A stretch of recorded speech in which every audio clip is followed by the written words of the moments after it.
What's up, everybody? Jake Williams here with another video on Off Panel Off Topic, and today we are talking about the Netflix original movie, Day Shift.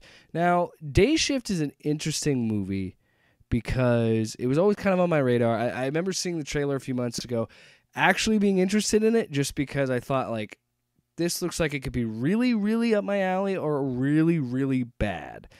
And I gotta say, it was right up my alley. Like, it was one of those things where, again, a flip of the coin, whether I was going to enjoy it or not. And it's kind of what I enjoy about these straight-to-streaming movies. I feel like it's a movie, and we'll get into this when I talk about Secret Headquarters. I don't know. Maybe it's just because I'm not paying. I mean, I am paying to see it, but I'm not going to a theater to see it and making a trip of it, making it an event. Maybe that is what kind of lowers my expectations, or maybe lowers how I feel about a movie, that I just tend to end up liking these movies more. I don't know. Now, I don't want to sell this movie short in any way. I'm not saying that any movie that goes to streaming is less than a movie that goes to theaters. That's just silly. That's I don't buy into that whole nonsense. But I just think there's something different to these streaming movies versus movie theaters. Now, if we were talking about straight to DVD or straight to video, whatever they would call it back in the day, maybe that would be different because there was a standard of that. But I think that there's a lot to offer for streaming movies. I mean, it is hit or miss. I enjoyed The Gray Man, but a lot of people didn't. And I feel like, looking at this movie's Rotten Tomatoes, I feel like a lot of people didn't necessarily enjoy this movie as much as I did, but that's the beauty of it. So let's talk about Day Shift.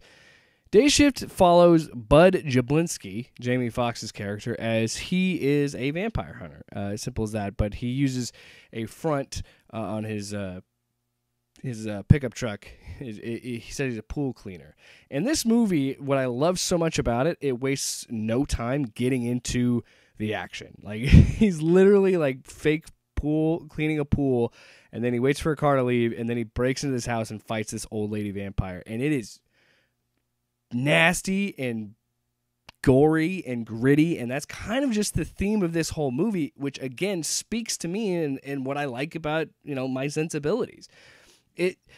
It gives me, this is the kind of thing I like in these like monster movies where it's in your face, it's raw, it's nasty, and this movie doesn't take itself seriously, and I think that's what's so appealing about it. It is still out and out a comedy. I mean, that's what happens when you get somebody like Dave Franco to do it, And I don't know, I fell in love with the action is insane in this movie. The stunt choreography is great.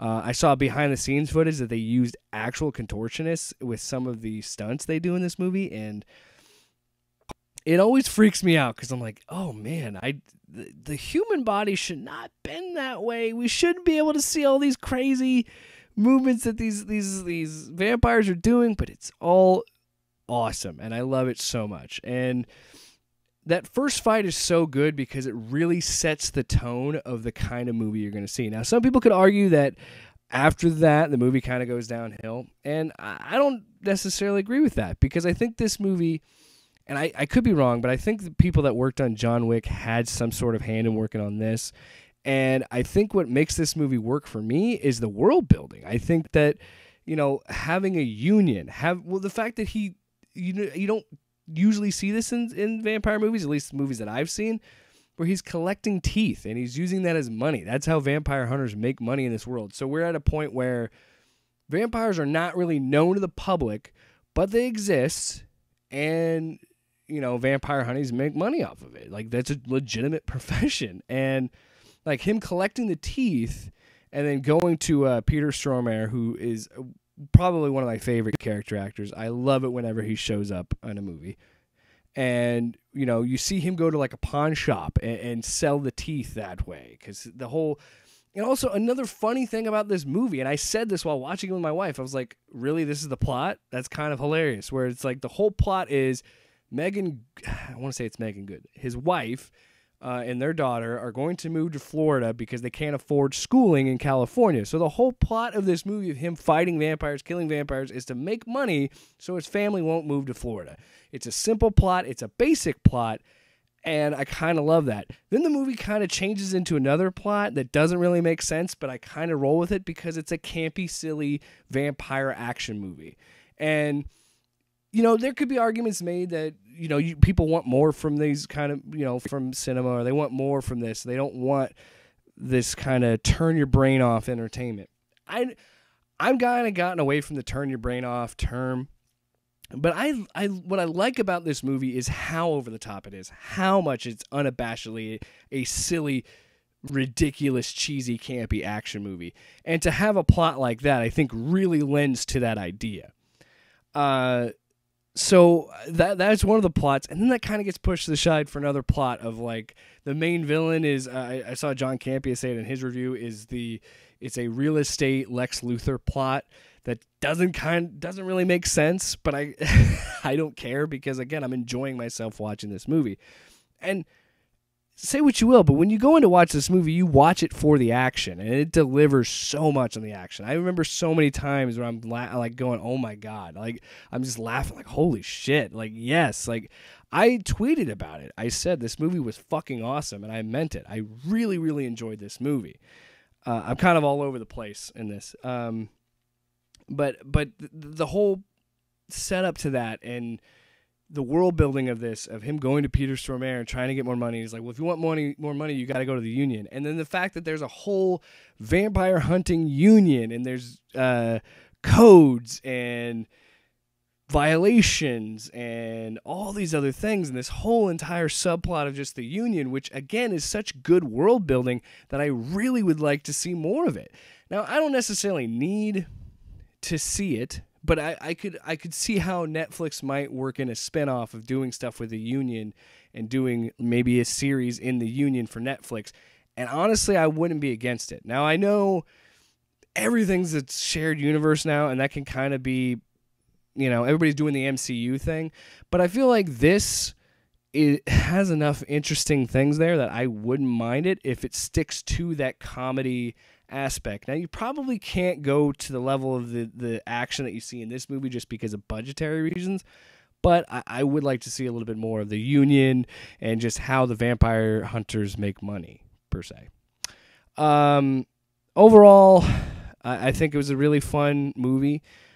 I enjoyed it. I think that if you go in expecting a lot of plot and you go in expecting something more than it is to campy, over-the-top, ridiculous action movie, I think you're going to be disappointed. But if you go in just expecting that, I think you'll enjoy it.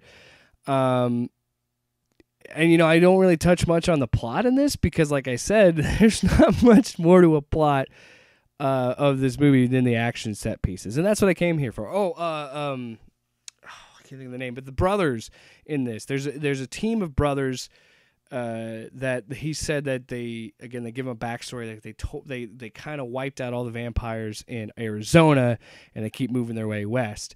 I could see that they were trying to also make that a little bit something, so I feel like either they're going to make the Union or the Brothers a spinoff for Netflix. Either way, I liked it. I think the scene, like that scene where you see the brothers and they go into a house and they kill all these vampires, is fucking rad. It's so good. And it's, again, the action in this movie is incredible. I think the action is worth watching. I think the action alone is worth seeing it. And hey, if you don't really vibe with the story, just skip to the set pieces and watch that, honestly, because that's really the best things about this movie.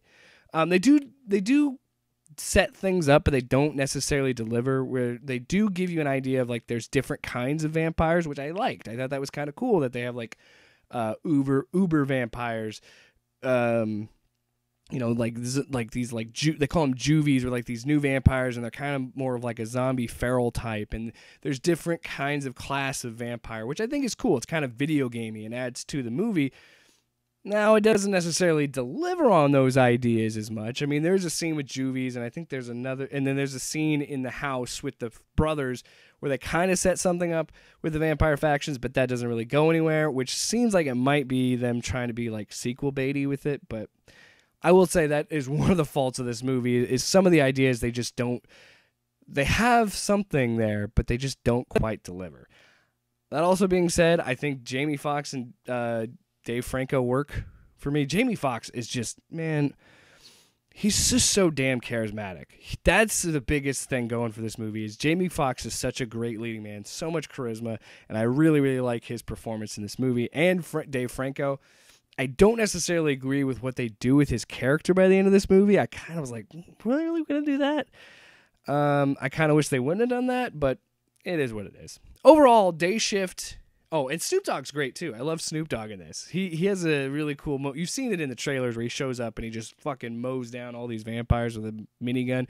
Actually really badass. And I actually really liked Snoop Dogg in this, which most of the time when I see Snoop Dogg in a movie, I'm like, it's Snoop Dogg. And he is just playing Snoop Dogg, but it's something. Anyway, Day Shift. I really, really enjoyed this movie. I would recommend it. If you've got 2 hours to kill and you've got Netflix, it's definitely worth your time. Check it out. And what do you think? Have you seen Day Shift? Did you like it?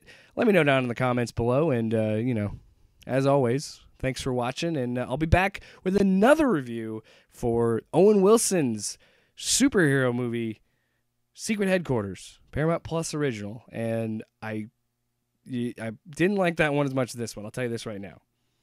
Maybe check out that video. It's coming up after this one or before this one. I don't know when it's coming out. I don't know. Stop watching.